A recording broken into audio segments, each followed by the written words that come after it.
a straightforward win, I assume, given that Charles was out of contention. I would have liked to have seen the battle, and maybe you would have too. I think we would all like to have seen that. I mean, the most important thing is, look, it looks a nasty accident and Charles is okay. So, thankfully that's fine. But, we pulled the trigger early. We went for the undercut. We had track position effectively, with that, going that pitting max on that lap. But we never got to see how it would have played out. But so in the end, great victory for us, a really important victory.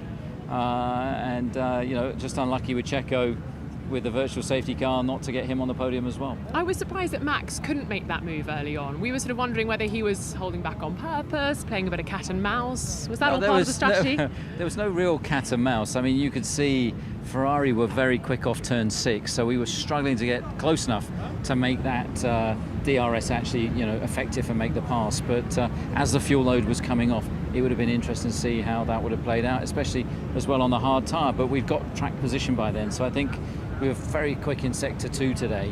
I think we would have had enough, hopefully, to have held Charles off, but we didn't get to see it. Were you always planning to pit when you did? And was the undercut what you were always going to try? No, I think, initially we were thinking 2-stop, then converted to a 1-stop. So, it was a race that was constantly evolving because actually the tyre wear was better than we thought. And then that moment with George and Perez, how did you see it from your pit? Well, it always tough. looks different, doesn't it? I mean, it's tough. I mean, there was a problem with the virtual safety car, so they came on the radio and said, we've got to reset the software. And the most important thing with a virtual safety car, you have to stick to a time delta. And Checo was absolutely on that delta. And George had slowed down and then accelerated, while still below the delta. Just at the fortuitous time, it went green. And so he was actually going 30 kilometers an hour faster than, it was like jumping a light, or getting it absolutely right. And so, he got lucky. Checo was unlucky. Would have been lovely to see him up there on the podium, but one of those things. Looking ahead to next week, obviously the races come thick and fast this week.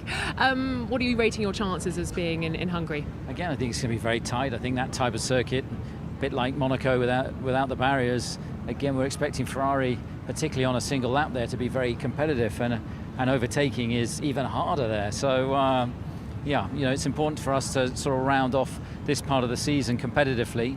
The championships, are looking healthy, but there's still such a long way to go. Mercedes in the mix with you, do you reckon, next week as well? It'll be interesting to see. I mean, they were competitive today. Max was 10 seconds clear at the end of the race, but they're definitely working their way back into it. Well done today. Enjoy the celebrations. I hope